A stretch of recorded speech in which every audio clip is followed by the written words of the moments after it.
Yo, what's up? This is Splendid Radio on Pharcyde TV with my co-host Jeremy Scipio What's going on, people? and a very special old school guest. You know what I'm saying? Man, DJ Ray. Yes, You know what sir. I'm saying? Yeah, man, he's a mover and shaker for real, man. He's the dude that you might not see him doing what he does, but he definitely gets down and does his thing. You know what I'm saying? Sir.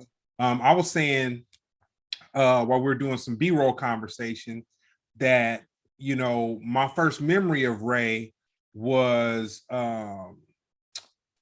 back probably in the very early 90s, and him coming over to one of the Pharcyde's first manager's house to pick up some music equipment to go and he used to help DJ for different TV shows in between, like when they would do live sitcom taping, they'd have a comedian there and then they'd have a DJ to kind of play music to kind of, you know, keep things moving and keep the audience, I guess, energized or whatever. So that was my first time meeting Ray.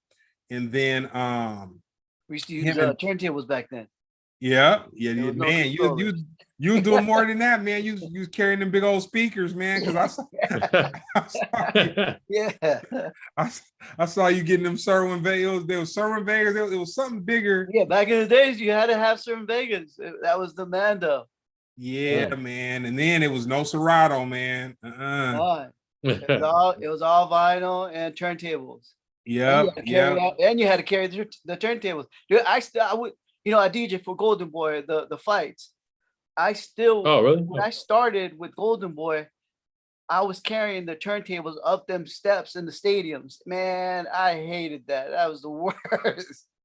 Hey, man, you needed some smooch in your life, man. Yeah. I would have had you get one of them scrubs to do that kind of stuff, man. Yeah, no, man. I roll solo, you know that. Hey, you're never too anything to have somebody that's just very enthusiastic, man. You got to get the right person. Yeah, you exactly. Gotta get somebody who's enthusiastic, man, that don't mind paying them dues, man. Yeah, you got to pay dues. Absolutely, yeah. We did it. True that. Hey, we did it, man. I remember I DJ'd at this club, this club called Guadalinda's Tuesday. Oh yeah. Yep. Like, man, I had to DJ like I was like the first DJ, man. So shoot, man, I'd have to get in there, play music with nobody there, man. And when I say nobody, I mean, man, I was really playing for myself. Yeah, you know what I'm saying. And then Guadalinda was a spot though, man. That was the place. Dude, peep this. I've had two moments DJing that was embarrassing. One of them, we was at Guadalinda's, and that it would be Daz, Skate Master Tate, and myself. So Tate would come on last. I would go on before Daz, and so for whatever reason they had like a early crowd, so it had kind of got cracking. So I was playing, and Daz didn't even. It was before Daz even got up. Like I was playing, it had gotten kind of cracking. I was the best DJ, but I wasn't whack. And Skate Master Tate came and he kind of tapped me. And so I know you get the tap, he's about to put his record on and, you know, transition or whatever. So he goes, he puts his record on, and before he transitions, he just takes the needle and pulls it straight across my record. Oh, wow. Oh, snap. Oh, man, it was something from the movies, man. I just like, oh. And then the second time I got embarrassed, it was over at when the Black Eyed Peas used to have that club at Whiskey A Go Go. Yeah. And dang, I forget the name of it. But anyway, Paul had me DJing that gig, and he said, whatever you do, don't let anybody touch the mixer. So I was playing, Busta Rhymes is there, and Busta Rhymes comes and he wants to rap over break beats. So I go start playing some instrumentals. So Busta Rhymes starts rapping over him, and he starts muting the mixer and all that kind of stuff. Yeah. And when he finished, he left the mixer on mute, but I didn't know how to work the mixer. So it was just like hella silence. And Paul just comes from across the club. Get the fuck off those turntables. Oh man. I tell you, one of my embarrassing moments with DJing, I was rocking for Big, and he was on stage, and this is when Serato first came out, and I wasn't like technical in Serato. I just knew that it was working. And I hit something. I hit a key on the keyboard on my laptop, and that thing just went on to reverse. I didn't know how to take it off reverse. I was like, man, I'm good. I don't know what the hell's happening, but I'm out. Dude, when Serato first came out, I did a show with the Side. It might have been like Seattle or something like that. And DJ Dummy was DJing for Common, and Common came on after us. And I saw 2 laptops crash, dude. Like, I was like, I've never seen that in my life. Yeah. 2 laptops crash. But let me tell you how OG it was. Common was bringing somebody out who was a percussionist that also had an MPC. And they just straight rocked the show off of MPC, man. Dang. You know what I'm saying? Up until I think somebody came with a computer, but maybe 10 or 15 minutes into the show, but he was just straight his percussionist was rocking it off the MP. I was like, damn. That's dope. Damn, that's dope. That saved him. Nah, man. Yeah, so no, go ahead, Jeremy. DJ Ray. What city you from? I grew up in Culver City. Oh, down the street. Yeah. I'm in Santa Clarita now. Literally, Magic Mountain is my backyard. But I grew up in Culver City. That's how I met Big, and that's where my roots came from. Oh wow! As big as it a big boy. Yeah, big boy. Yeah, Big Boy Radio. Yeah, former security for Pharcyde. Yeah. Nah, Ray was around. You know what I'm saying? Ray. I'll say Ray saw as much of it happen as it happened. You know what I'm saying? When Big was around, Ray was around. You know what I'm saying? So that's really what that was. It was funny because back in the days, I didn't really speak a lot. I still don't. I'm a very quiet kind of person, and people would ask Big, "Hey man, does your homeboy speak English? Because he don't say a word." So people would think like I didn't know English, and I was just hanging out with Big. Yeah, nah, Ray was in the cut. So tell me this, Ray. When was the first time you heard hip hop, and what was the song? Oh man, BDP, Criminal Minded. That was the one that got me into hip hop, man. That was dope for me. And then from there, I just went into hip hop. Cause I used to listen to the house stuff. It was cool, but it was like, it's all right. And then I got into hip hop, started listening to Boogie Down Productions. Yeah. And I listened to Criminal Minded, and just the way that he wrote them lyrics, I was like, damn, that's dope. Plus, at that time, I was doing a little bit of the shady stuff, so I was like, whoo, this is my ish. It was definitely what caught my ear. Yeah. And then from there I moved into NWA, and then all the West Coast stuff.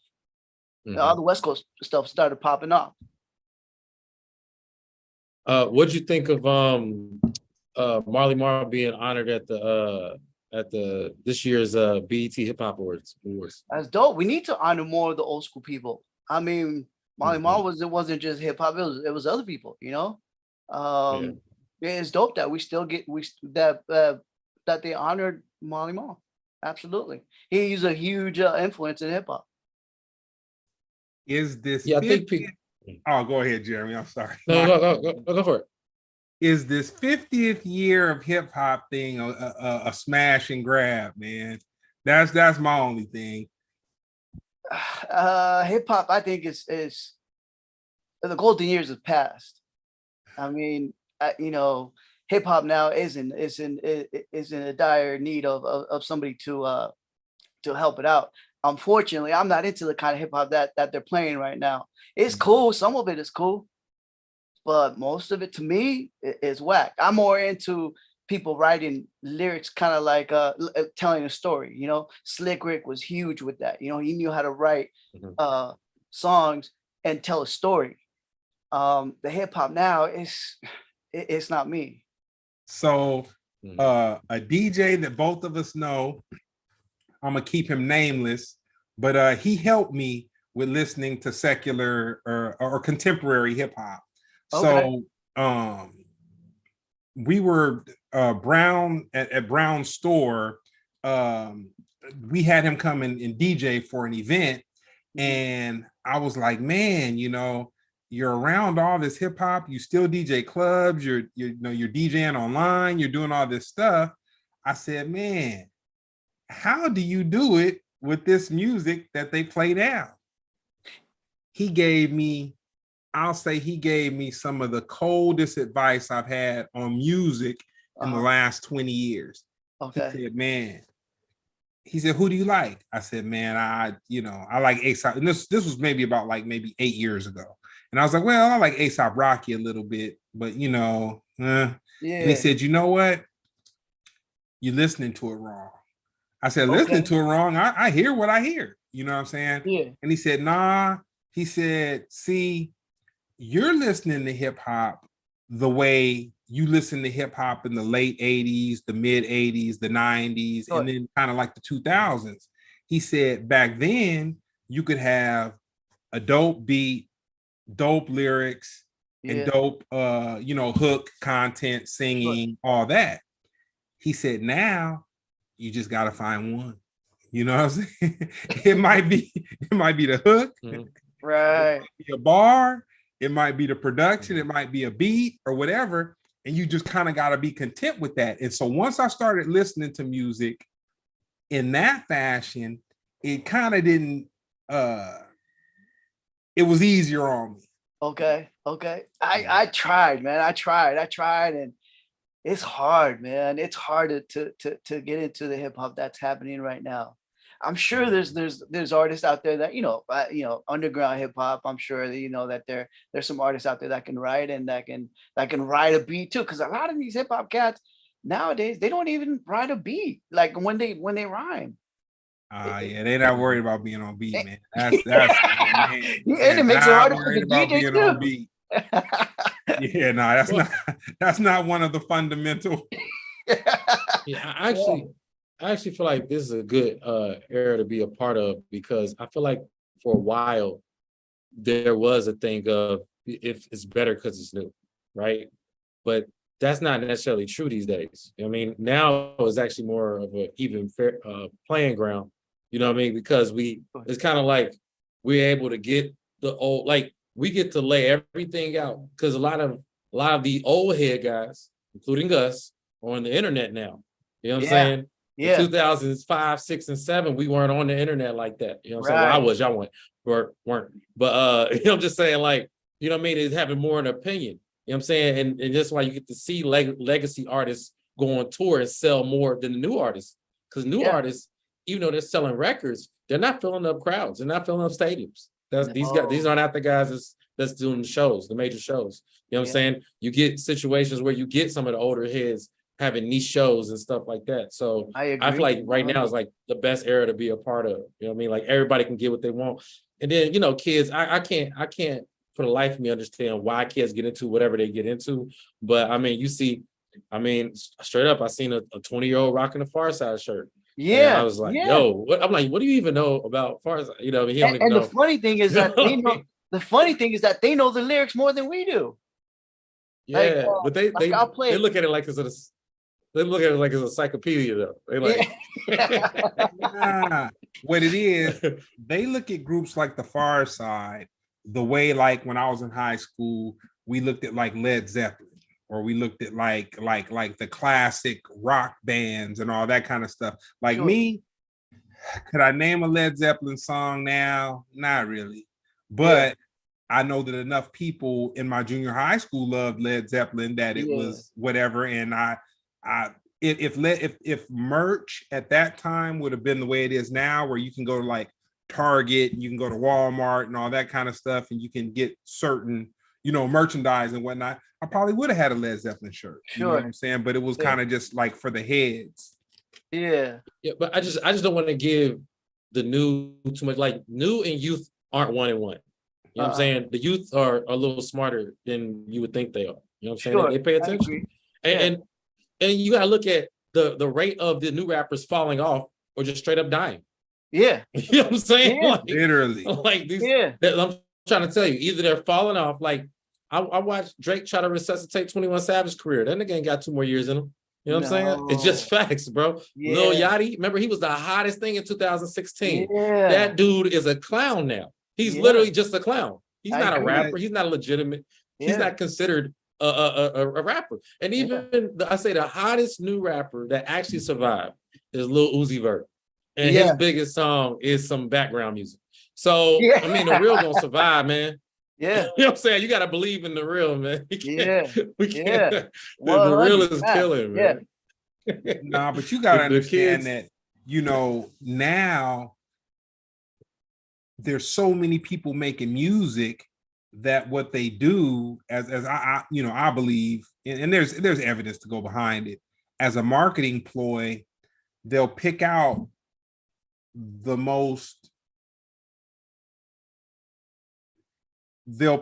particular gatekeepers within the music, and they will let them kind of be like the beacon of hope for all these other artists to kind of like gravitate towards and whatnot. So you'll have a little Uzi Vert, and you'll have all these dudes that will be allowed to go to the Jay-Z lunches and all that kind of stuff and whatever.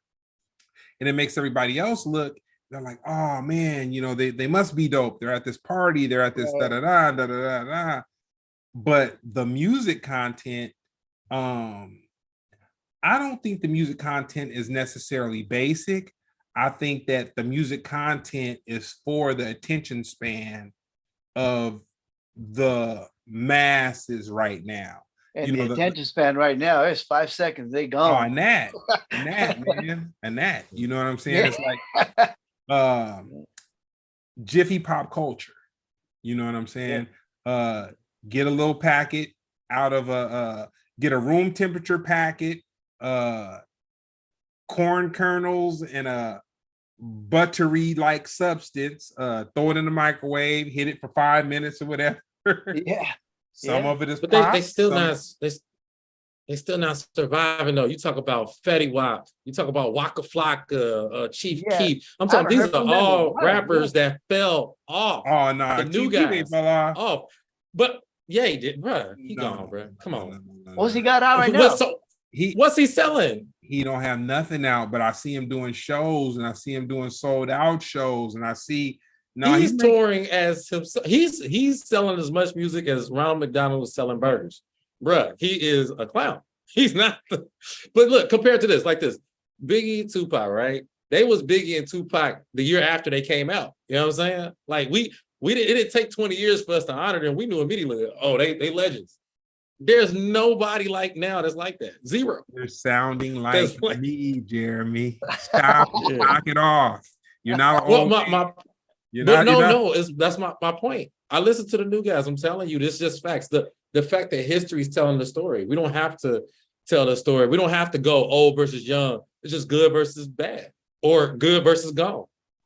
The new stuff ain't survived. It's just not. It's not even whether it's like, it's just not lasting. Like what rapper? And don't name the big three. Everybody go run to Kendrick, J. Cole, or Drake. That's cop-outs, bro. Cop-outs. Hey, have you heard Drake's new stuff? Of course, I heard it, and I can't play any of it because it's too freaking slow, man.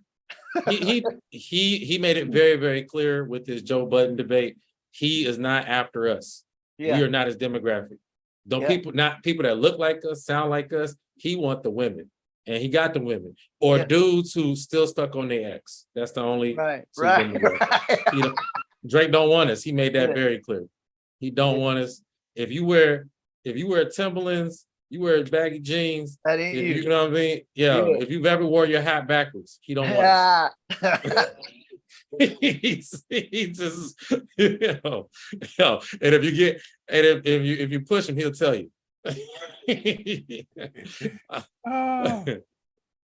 So Yeah. tell me this, Ray. Yeah. With you, are you part of record pools now? Online, yeah. DJ City takes care of me. Okay. There's a couple of others.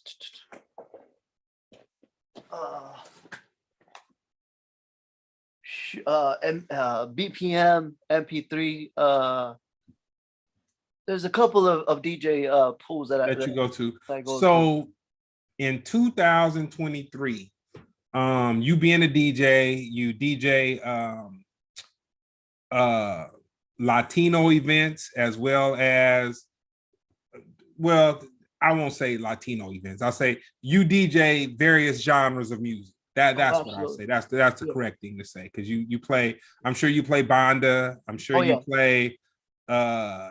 You play hip hop. I'm sure you play some rock and Espanol. If the money was right. I've even DJ'd. It was a retirement for an older white gentleman, and they asked me, all you gotta do is play classic rock.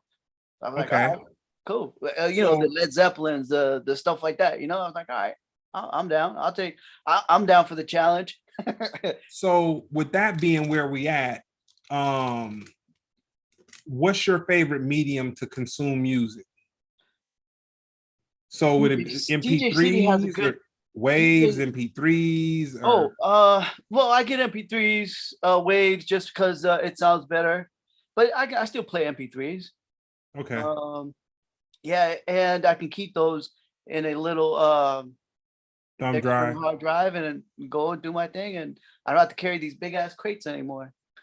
Hey man, like I said, listen to your boy, man. You need to get you somebody that's not gonna be off the chain, not gonna be wild, punctual. You know what I'm saying? Hey man, you got a hell of an internship opportunity going on, man. You don't even know it. You don't even know it. You know what I'm saying? And you know, I say this because I try not to judge people, because I haven't talked to Ray in a hot sec, but I try not to judge people based on their social media presence.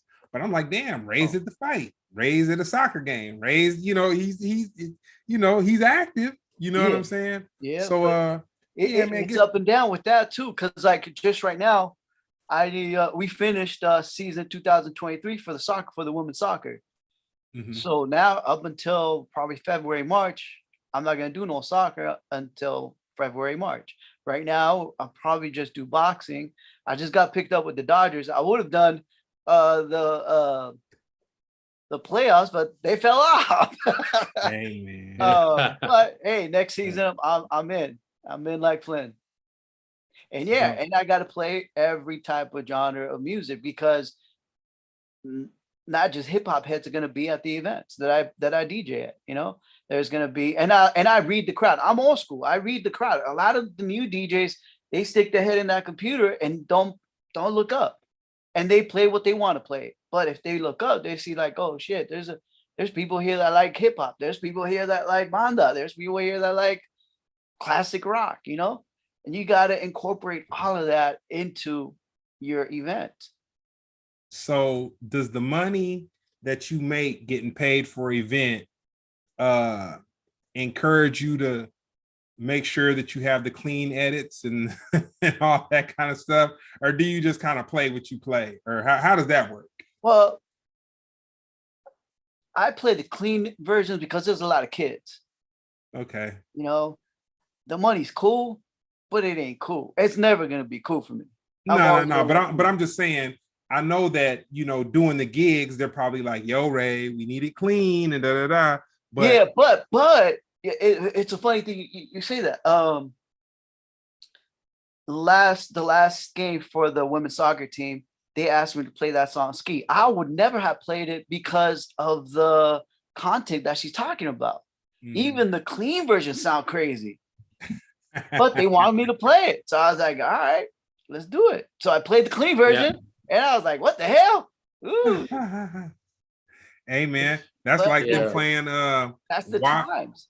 That's like them playing WAP at the Grammys a couple years ago. I'm like, man, I ain't gonna lie. WAP is actually way more eloquent compared to anything Sexy Red has made. Yeah. She's like, yeah. I mean, you know, like one is just describing like the content of the sexual act. You know what I mean? Yeah. She's a negative Is that the one Ted that just said something about a sexy booty hole, something like that? That is that? Yeah, that that's how it started. That's how it started. It That's would be just nice the if it start. stayed there. Yeah. It's like if you listen to, I'm just now getting hip to her. If you listen to the content, it's pretty bad. It's like It's extreme. it's all the, like I would be like, whoa, what the hell? Like, really? You want to play this? And all these kids are like singing it. And I'm like, are you serious? Man, like it don't encourage. I guess I'm used to women like encouraging like being bosses, you know what I mean? Like she on some other stuff. But man, I'm more for subliminal and keeping it, you know, kind of guessing, like a guessing, like a guessing game. Like what exactly are you talking about here? Yeah, like you're right. Lil Kim said, make a Sprite can disappear in her mouth. Exactly. That's art. Yeah. She talking about robbing the dude. She got 2 baby daddies in jail and all type of. You know what I mean? Yeah. So she do her thing though. Yeah, she definitely doing her thing. I'm a little scared for her legacy. Times, I mean, music, and we're going back to the whole how hip hop is right now. I mean, it is what it is. That's hip hop now. It's a business. Speaking of which, absolutely. Speaking of which, what do you feel like the best era of hip hop is? The 90s. The 90s hip hop was the best era for hip hop. We had the West Coast, the East Coast. The West Coast was ruling it for a little bit, and then the East Coast came with Biggie and Diddy, and they did their thing. Then Busta Rhymes came, but then back in the 80s, the beginning of the 80s, Poor Righteous Teachers, they came out. It was dope at that time. People were talking about conscious stuff. People were talking about real stuff in their songs. Now it's all about talking about booty and popping the booty. It's the man. Well, to be cool. fair, we had big butts. That's cool. But what I like, I like big butts, and I cannot lie. We had pumps and a bump. But it wasn't everything. Now it seems like that's all they talk about. Yeah. We had all that, but we also had the NWA talking about police brutality. We also had Boogie Down Production talking about love's gonna get you. Don't fall in love with materialistic things because you're gonna get caught up. And they would teach you. That was my teachers. Music was my teachers. I would learn from that. Like, oh shit, like Love's Gonna Get You is a great song if you pay attention to it. He's talking real facts. I listen to it 3 times a month, man. Usually on my Sunday, man. Yeah. Whether you're thinking about a girl, whether you're thinking about material stuff, no matter whatever you're thinking about, you're like, dang, man. Yeah. Absolutely. So real quick though, Ray. With all that being said, man, the different genres, all that kind of stuff with the music, has there been anybody that you gravitated to that's contemporary right now? And not Kendrick, because it's interesting because Kendrick is old school. We so old that Kendrick is old school. I'm glad you said it. You know how I feel about that. Yeah. I can't put my finger on it, man, because even when I play, I still gravitate to the old school stuff. Yeah. I'll play some new music. God, what am I playing that's new? What do you think of the baby? Not my thing, man. Not my thing. The baby or little baby? Yeah, whatever baby you want to get. I just can't get into it. See, Ray is corporate. He's gonna play what the boss said. He said, "Oh, absolutely, absolutely." Can you drop that? You know what I'm saying? So that's but ain't nothing wrong with that. You know what I'm saying? That secures my position. Real quick, we have a couple. We have a chat. or on YouTube, whatever, people chime in and say a couple of things. Let's see. One person wanted to point out, they say in regards to hip hop, we were definitely spoiled for choices in the 80s and the 90s. You know Absolutely. Yeah. of course. Michael Alvarez said maybe, what was the first record you bought? Wow. Eric B. and Rakim. Eric B. and Rakim. Oh my God, why am I forgetting this? Paid in Full or Nah, it's the other one that started. It was on the flip side. I think it was I Know You Got Soul. Mhm. I think. Yeah. But it was Eric B. and Rakim. No. For sure. I Know You Got Soul was on the B side of it. Of what? Yeah. I know what record you're talking about. Eric B for president, follow the leader. No. Am I not even? Now you're making me doubt if it was Eric B. It might have been I Ain't No Joke. I Ain't No Joke. That one. It might have been I Ain't No Joke with the I Ain't No Joke. Yeah. That was one of my first records that I got was that. Obviously I got Sugar Hill Gang. BP was always my shit, man. We can curse here, right? Oh yeah. Oh, okay, cool. Nah, you know, I was lucky. You know, I had a couple records. When I say a couple, maybe like 10 or 15 that I kind of jacked from my sister. But when I got to the point of where I decided I wanted to DJ, I had a homeboy who had a lick with the he worked at a hospital, and he used to because, like, you know, hospital cards, like Kaiser cards, they used to punch up the credit card kind of like cards at the hospital. Oh, okay, yeah. So the homeboy went to this Jamaican dude who had opened up a shop off of 54th and Crenshaw. And he worked it out with homeboy, and they was like, man, what records you want, man? And I was like, hey. And man, I ended up with a whole collection, man. I'll say I got about 2-3 crates, man. Yeah. Dumped it off. That was that goes into the Monkey Hustle Chronicles. I'm gonna skip around real quick, Ray. Yeah. So we got a part of the show that we call the Monkey Hustle Chronicles. It could be something that happened to you or something that you witnessed happen to somebody else, and to kind of bring some context to it. This right here may look like a brick to you, but when I purchased 3 of them, they were 3 camcorders in 1990, you know, wrapped up very much, didn't look like camcorders. And I keep this to understand how I went for the okie doke, you know what I'm saying, back then. So, you know what I'm saying? I'll tell you a story. Back in the days, me and Big would drive around LA, downtown LA, and we would help out homeless people, you know, people with less stuff than we had. Mm-hmm. So Big, this dude was selling a package of clothes, and Big was like, man, I don't need no clothes, but hey, how much you want for that? I was like, oh man, it was nice, vacuumed up, folded. Presentation was key right here. He presented it very well. So he's like, oh man, $20. It was a thick package of clothing. All right, here, man, here, take 40. Done deal. We get the package, we leave, right? He opened up the package. It was just old, dirty clothes, packaged up, folded up nicely, man. I didn't think it was just like used clothes. And hey, you know, man. We got. Hey, man. But it was a good experience to the game. Don't trust everything a person tells you. Hey, that's a fact. Yeah. Yeah. Also the follow-up, they want to know what's your favorite album you currently have in your collection. If that's too much, I understand. A favorite album that I would play now? Sure. Not hip hop. I listen more to like Spanish ballads. Just when I want to relax and just listen to lyrics and just chill. Spanish ballads such as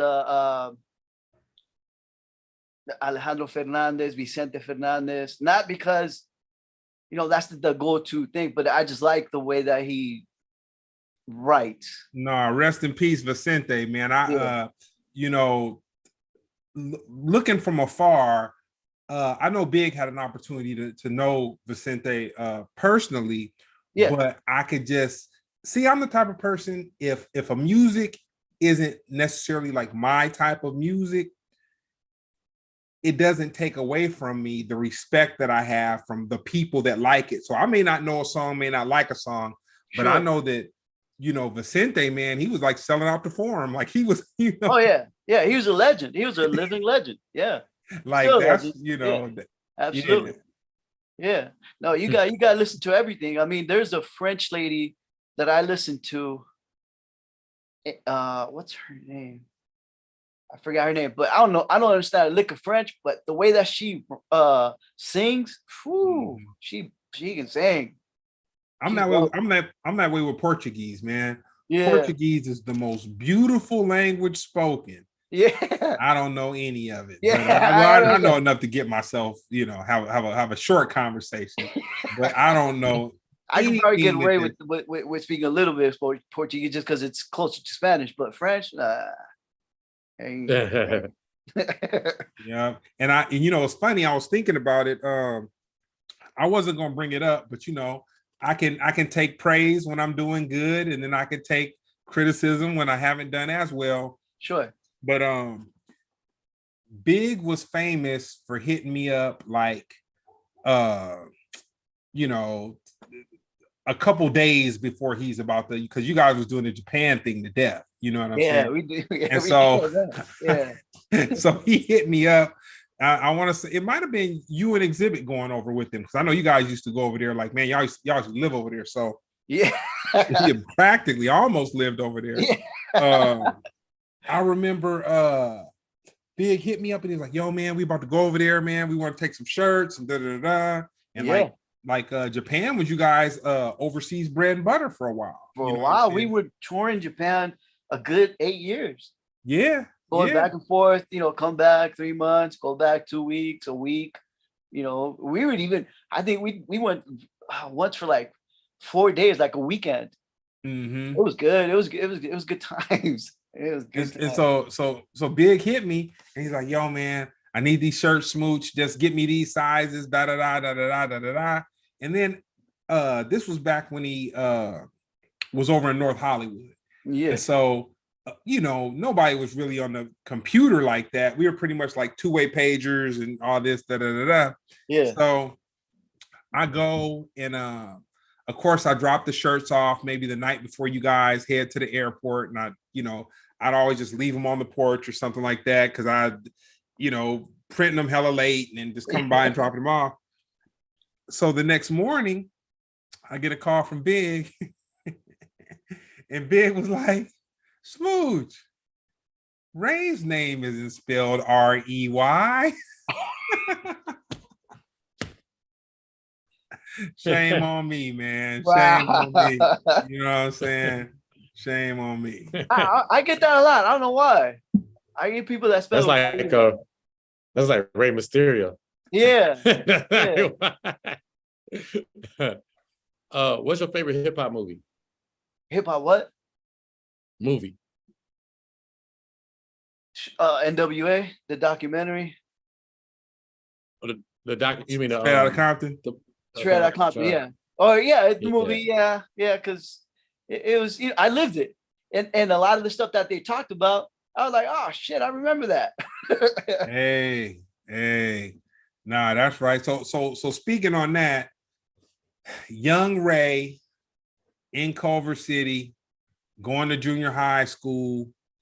What was the soundtrack to your high school? I mean, sorry, not high school. What was the soundtrack to your junior high school experience?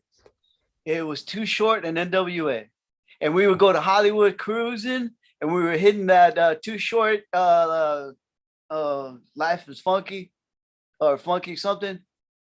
Right down the boulevard. That was what we were playing all the time. Man, I remember being at Hollywood Live, Mike Tyson being there, and he had Hakeem from The Boys on his shoulders, and he's walking around the club with Hakeem, the boys. And dude, I mean, I am gonna sound old, but I missed the time when you only saw celebrities in a magazine. Like it was like when you saw a celebrity, it was really something. It was like you didn't know anything about people's personal lives. You know nothing. I remember watching Flavor Flav and Big Daddy Kane race each other in front of Hollywood Live. Once again at Hollywood Live, it was like Flavor Flav and Big Daddy Kane, and they were racing each other in convertible Benzes. Up and down Hollywood Boulevard. I think it was Hollywood or Sunset. It was one of those streets that Hollywood Live was on. And I was just like, dang. You know what I'm saying? Yeah. But I digress on the reminiscing, man. But I miss those times when a celebrity was a celebrity. Yeah, it was good times, man. Good times. Golden years of hip hop. Absolutely. Yeah,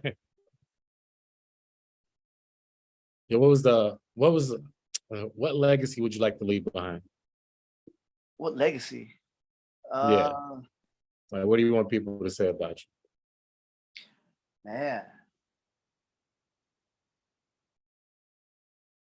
I'm not sure, because I'm always trying to be a good person.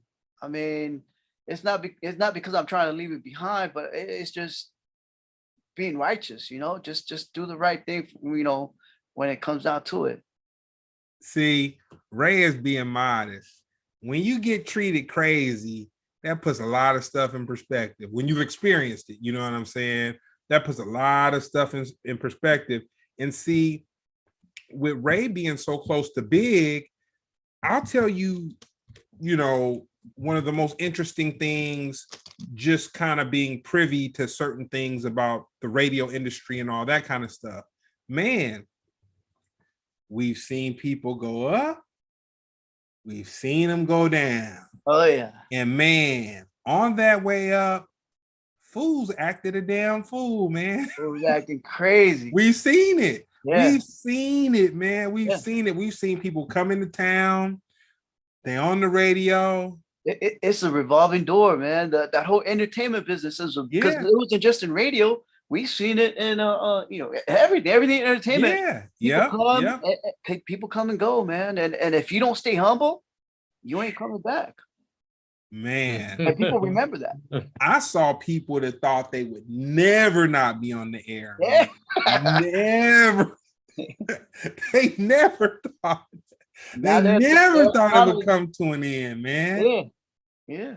Yeah, but life is real. You know what I'm saying? And that's why, for me, honestly, I have a philosophy where I just try to pay it forward, and I just try to kind of be cool with everybody, man. Because you just don't know. You have no idea.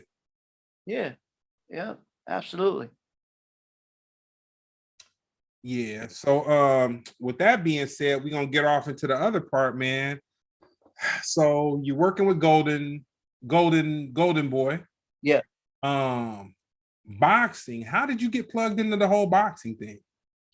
With boxing, I was on the radio probably around 95, and Oscar wanted to do kind of like a boxing club night. He had a DJ, it was a female DJ, but she was playing way too deep of EDM music, and it wasn't the right feel. You got to look at this. Boxing is predominantly older male Latinos, especially with Golden Boy. So they're not going to get into the whole EDM or even hip hop, because they're older.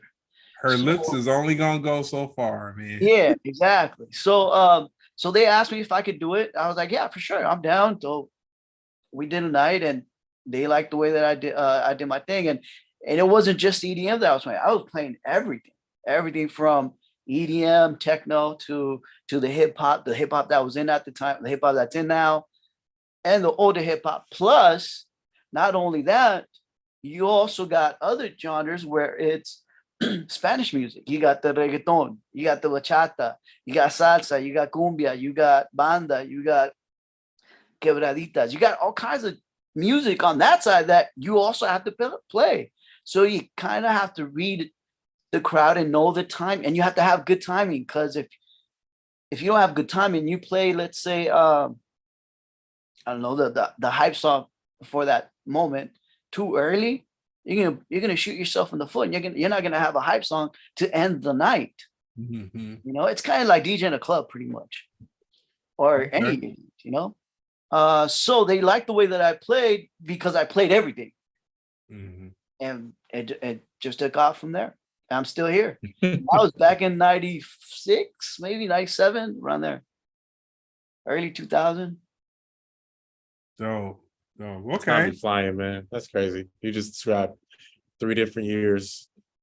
He was like, he said 94, 95, early 2000. Like, yeah. Somewhere around there. Speaking of boxing, fighting Jada Will. No, just wanted to get your insight without, because honestly, this topic can take over the whole conversation. I'm about sick of it, honestly. But I just wanted to get your thoughts on the Jada Pinkett Smith promoting her new book and revealing personal information on her status, Tupac status, and especially our boy Will Smith and Chris Rock. Oh man, they're good. They're good marketing people, man. They know what they're doing. You know, whether it's true or not, that's on them. I'm sure they're gonna sell a lot of books, or she's gonna sell a lot of books. You don't have any personal thoughts on the matters at hand? No, because I don't worry about them. I worry about DJ Ray, not Will Smith and Jada. Smart man. Yeah. Smart man. I will say this. I'm not gonna pile it on and just dog it out. But I will say this, man. I really enjoyed her in Gotham, man. I really enjoyed her. I didn't like the way she looked, because she looked, whatever or however. But the character that she played you almost really nice to her until you did that. I was like, look at this. This is about to be a compliment. And then you just took it back. Yeah, but no, I really enjoyed her in Gotham, man. I can say that, So yeah. One thing I learned in this industry is that I don't get involved in nobody's bullshit. Man. And whatever they got going on, their marketing is off the hood, because we all talk about it. Every time they talk about their issues, oh, by the way, I have a book. Well, you should go get it. I talk about all this in the book. You should read it. Yeah. That's good marketing. Well, my thing is this. I don't know if I've ever known that everybody collectively has said to somebody who was gossiping to shut up. Man, I think everybody's over it. Like, just stop talking. We'll buy the book if it shuts you up. I met Will Smith. Will Smith is a very, very positive person. I never met Jada. I've seen her, and she doesn't seem like a positive person for Will Smith. She every time I see her, she looks angry. So I don't know, and I don't know her, so I can't say anything about them. I just know that Will is a very positive person. Yeah. So tell me this, Ray. So we talked about the boxing. How did you get into this world of soccer? Oh, that's because of the boxing. A friend of mine started working with ACFC, and she called me up. She was like, "Hey, you want to try soccer?" I was like, "Yeah, I play soccer all the time, but yeah, I thought she was trying to get me into a team." I was like, "I'm down." So she was like, "Yeah, we need a DJ." I was like, "Oh, okay, cool. I've never done it, but I'm always down to make some money, So she was like, "All right, cool, let's do it." And they had the first season. I did the second game. They had 2 DJs. By the end of that second game, the owners were calling up the producers where I was next to, and they were like, "Who is this guy? We want to have him for the next game, and the game after that, and the game after that." And the producer was like, "Dude, they really liked you, and they want to keep you. We're just going to use you." I was like, "Hey, I'm all for it. I'm down." You know what I'm saying? Yeah, I just took off. Hey. And it's the same way that I do boxing. Well, the same way I do any event. If I do a club, if I do if I do a festival, if I do anything, I'm reading that crowd. I'm trying to guess, okay, what is that person? If I see your head bobbing, I got you. All right, cool. Move on to the next person. If I see a girl that's like just not doing nothing, I'm trying to guess, what music does she like? What does she like? Does she like Spanish music? If she looks Latin, she looks like a Bad Bunny person. Let me throw on this Bad Bunny joint. If she's bobbing her head, cool, I got you. If she's not bobbing her head, that's my challenge for the day, to get her to bob her head. She might like banda, you know, and I'll play I'll play a remix. And the DJ City is good for this. They have good remixes, by the way, where they'll go into, like, let's say a EDM kind of beat, and it fades into a banda song or a corrido, and then get out of it into an EDM beat, which is dope, because that makes my job easier, because then I'll play the corrido, and if I don't see nobody digging it, I can get out of it and then stick with the English stuff. But if I see people like, oh shit, that's my jam or whatever, okay, cool, I can play some Spanish music and go that route. They'll like that. It's always going to be some Spanish song to get everybody. I remember a few years ago that that was like, I don't care what was going on. Pitbull? Yeah. I don't even know if it was any English words in it. It was just literally. Yeah, I can't remember the lyrics to that song. Yeah. That song, it was a hit. It just hit hard. But yeah, I think DJing is one of those thankless jobs, because it's like, when it's going well and amazing, people probably go like, hey, but that's pretty much it. But when it's going terrible, that's when everybody blame the DJ. Like, who hired this mug? You know what I'm saying? So it seems like when it goes terrible, that's when all of the club is against you, or all of the is against you. But when it's going right, there's only one person that was like, yo, dude, that was dope. That was it. That's all you can hope for. But it's cool that you take it seriously, because I know so many people, you don't see that energy, like you said, or you talking about somebody. I just want to get that person, even though everybody's having a good time. I'm trying to get that one person. If I can get that one person, that's like that shows the artist in you. You know what I mean? Yeah, it's really admirable. Yeah. Hey man, that's like comedy. You know what I'm saying? A parallel between you guys. You know what I'm saying? Getting out there and just having to make it work, man. You know what I'm saying? Yeah. Definitely some truth to that, for sure. Yeah, I don't know if we discussed. I do stand-up comedy. Yeah. Until this weekend, when I'm gonna be a box office star, then I'm over comedy. I'm quitting. I'm just only do movies going forward. But yeah, what's the best advice someone's giving me? Yeah. Oh, I've had lots of advice that I can't think of right now. Big has always told me to find my passion, and it was funny because I've always I've DJed for so long.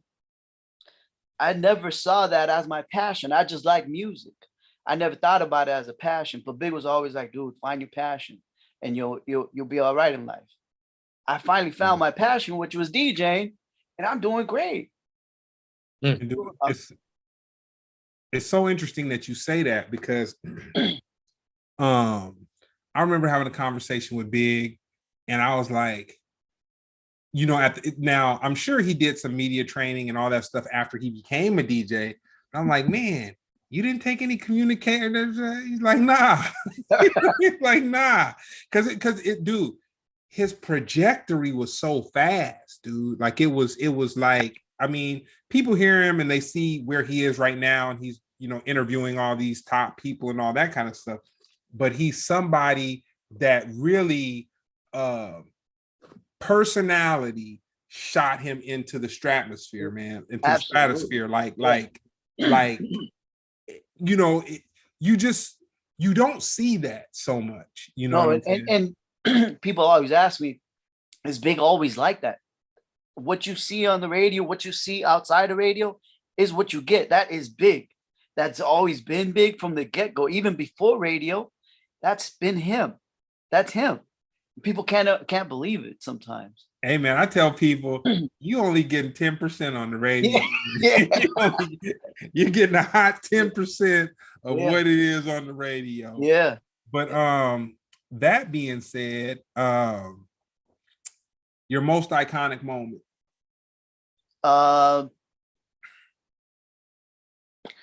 Bringing in Vicente Fernandez to the radio station. Wow.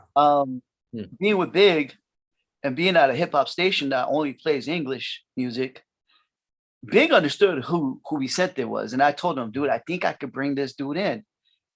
And he was like, cool. If you could bring him in, cool. But we're not going to say nothing until you bring him in. It took me 1 year to bring him in, but I brought him in. And then from there, it just shot off. Oh, he's king of LA, man. I mean, he was already the king of LA. Yeah. It just added to it, but it was definitely one of my high moments bringing in Vicente Fernandez and meeting him and getting to know him. No, you guys were all very very intimate with the guy. Like he was the standard of romantic within our I'll say within our lifespan, romantic Latino music, you know what I'm saying? Balladeer, you know what I'm saying? Like, man, I see people crying, you know what I'm saying? Like, yeah. Iconic person. Yeah, Jeremy's freshly married, so if anything goes haywire, Jeremy, Vicente, what's his last name? Fernandez. I was gonna say Hernandez, but Fernandez. Yeah, man. Yeah. You break that out on your wife, man. It'll make it all good, man. She don't even have to know Spanish, man. I'm telling you. No, that's all good. We're gonna get a translator and Duolingo. Yeah, boy, we good. Yeah. What he actually was saying was, "You're the passion of my life."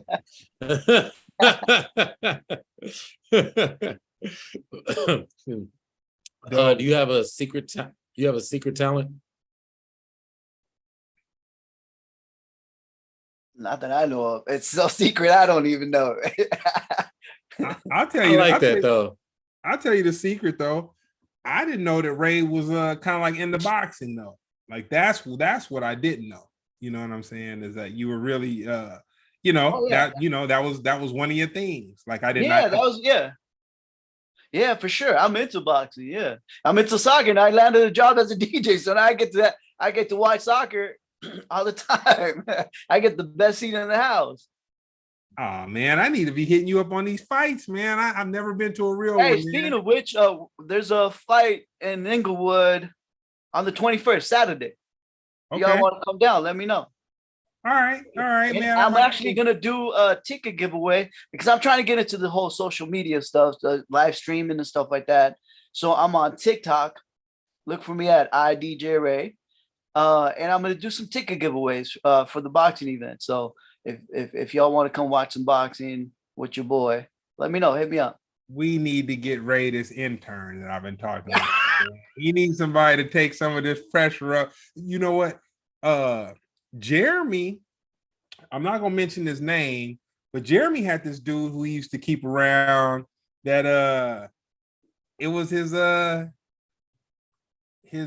to the street, man. Your boy with the sneaker fashion and all that. Oh, Deleon. Yeah, I took him on the road with me recently. Yeah.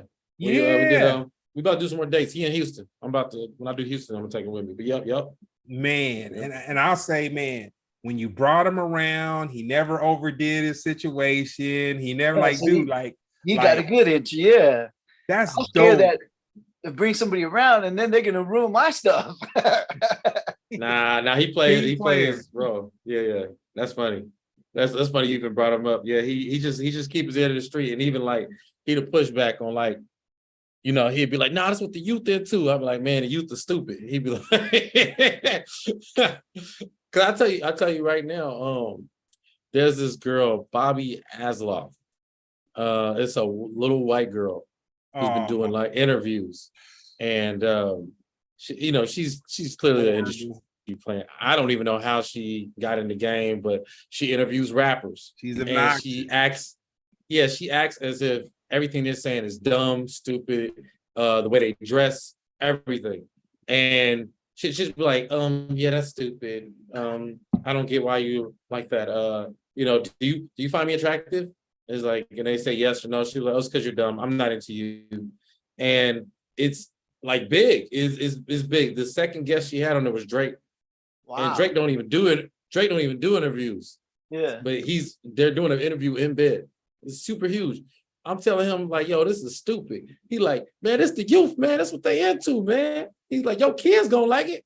And I was like, well, they stupid. Like, can we just, no, it ain't about new versus old. I'm trying to tell you, it's gifted versus pushed, forced. Yeah. Offset got her, man. He got her. That was all, man. I was like, yes. I was like, yes. What he say exactly? Because I did hear that he was just dude. He was just dissing her, making her like she was nobody, like he was doper than her. Very demeaning to her. She was trying before she could belittle him. He already had her so small. He already knew. He just kept on. He kept on. I raised my cup to the man. You know what I'm saying? I raised my cup to the man. I'm just. That whole style of interviewing needs to die, man. My favorite podcast is Drink Champs. Nori ain't even like a great interviewer, but it's just, yo, they get loose, it's fun, they just wild, you know what I mean? Like, and they big up the legends, you know what I mean? I'm not into tearing down great people. What's the point of that? You know what? I'll say this, because I mean, man, we do what we do, but the most entertaining thing that I've seen on the internet this year has been the combination of energy between Cameron and May. Yeah, I like them because they had a history, but I ain't gonna lie, they get them pause jokes, man. They gotta relax on that, man. Like, they gotta relax on that, man. I mean, it blew them up. I get it, but it's like every other. I mean, you walking on landmines just having a conversation with them fools, man. You can't eat no hot dogs, bananas, tacos. You know what I'm saying? You know the Harlem Pause thing, right? Right? Yeah. Oh yeah. Yeah, this. But yeah, I mess with Cameron Mace. Oh man, them dudes are hilarious, and they know about sports. I mean, that's the part. To me, they're the younger version of First Take that's like contemporary and kind of hip. Like I can stomach that. Like I can watch them without cringing. I mean, they just go, like you said, they go too far sometimes, but then I'll take but that. No, you it's like early First Take, I know what you mean. Yeah, because First Take, it don't have the same flavor it used to. So yeah, I can imagine. But yeah, I like their back and forth. They got good energy. So with that being said, Ray, we down to the final stretch, man. If you were to have a biopic, what would it be called? Hustler. Hustler. Yeah, because I feel like I'm always hustling too. Even people may think I'm doing good right now, but I'm always constantly trying to stay ahead, trying to stay that relevant pretty much. Okay. Who will play you? Me? Yeah. Because I get paid. If you had to choose an actor. Fudge. I already got you, by the way, but I want to hear what you got to say. I think sheesh, I don't know, man. I don't know. I like Al Pacino. I like his serious stuff. I like his Al Pacino. He can play you, man. Al is but that's not me. He played a Cuban. He ain't been to Cuba before. They showed him. Some people was going through Hollywood on one of those tours and saw him walking down the street, man. He's wearing some non-tapered trousers with some Skechers high in the back, low in the front, man. Yeah. I got you though. Michael Pena. Oh yeah, I forgot about that dude. Yeah. Michael Pena. Yeah. Well, so he kind of silly, but you know what I mean. I think he can get his dramatic I mean, you can get this Yep. full Oscar. You know what I'm saying? Yeah, absolutely. I agree. Yeah. Nah, Yeah, dope. Hustler. If I seen that pop up Hustler, and I see Michael Pena, you know what I'm saying, looking like you, Ray, I'll be like, oh yeah, that's good. You know, that's me. the DJ Ray story. You know what I'm saying? Yeah. Okay, yeah, we might have to make that happen. Yeah. So with that being said, Ray, we down to the last one. So man, we made it through COVID. The world changed drastically, and then it's kind of like after it changed, we had the learning curve for catching up to all this new technology and new ways of thinking, new ways of concerts. Like, concerts, instead of people having one artist here, one artist there, everything's like a mega festival. Like everything's a festival, just so huge. With everybody being so secluded during the pandemic to everything, like the floodgates are open right now, where do you see social progression going in the next 2 years as far as like, and you're at soccer games and boxing events. Do you think people are going to kind of slow down because they're like, oh man, we don't, want COVID to ramp up again? Or do you think people is like, man, they done let us out the house. We gonna party like it's 1999? Bug wild. I don't think it's gonna slow down, but people are definitely more on the at home watching stuff. Okay. I think this live streaming stuff is gonna take off. A lot of stuff is still being explored. Mm-hmm. When I go to the soccer games and even at the boxing events, it's still the same crowd. Like it gets packed. People are still coming out and enjoying themselves outside. I don't see people not going out or staying at home. Yeah, they stay home and watch, interviews like this or streams of people, but they're still gonna go out and enjoy themselves. I don't see. So you haven't seen a dip at the stadiums, then? That's what you're saying? Not at all. If anything, I mean, we just had a sold out game on Sunday, so yeah, people are still going out. I don't think COVID really affected it. It affected people in a way that, okay, cool, things can happen, but we still gotta move forward. Technology's here, embrace it and learn about it. Because if you don't learn about it, you're gonna be scared about it, and you're not gonna know what to do. And that's when people will start acting a fool. Learn about it. This whole AI thing. Learn about AI.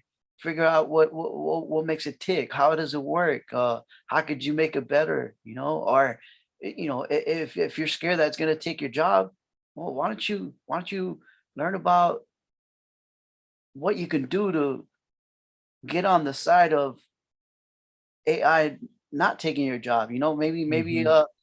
Maybe fixing the computer itself or programming the AI. If you learn about the future, the technology stuff, I think we'll be okay. Yeah, no, I mean, definitely. Right now, I'm trying to learn this whole live stream thing so I can go on live streaming and do an hour of mixing. I do mixing at the house anyways. Why not have people watch me? And it's interesting because the stuff that I'm learning, I'm like, wow, it's blowing my mind. Like the stuff that you can do now, it's like a whole TV show. Yeah, straight from your living room, Literally. You don't have to go nowhere. You can do a TV show at your house and get the same kind of response you would get from a network, but you're your own network now. Yeah, we go straight from the Death Star. Yeah, exactly. Yeah. Exactly. We coming straight from the Death Star. Well, no, good looking out, Ray. Give us your socials. Find me at iDJ Ray on Instagram, TikTok, Twitch. I think pretty much all of them. iDJ Ray. Put an I before the DJ. And RAY. And it's RAY. I made that mistake. Yeah. That's funny. Yeah, I plugged it in the chat. So chat, do your thing. Good looking, yeah. What And you like got I'm coming trying up, to get into this live streaming stuff. So, support your boy, you know, help me out. If you guys got if you guys got any advice on how to get into it, let me know. Oh, no, I got a conversation for you, Ray. Yeah. I got a conversation for you. Yeah. I'm over here buying all kinds of expensive equipment, finding out like, oh, you don't need that. You just need this little plug. Oh, motherfuckers. But don't ever stop. But it's the school of learning, you know. Yeah. I wouldn't have known that if I didn't make those mistakes. You got to make mistakes. You, Jeremy, what you got coming up?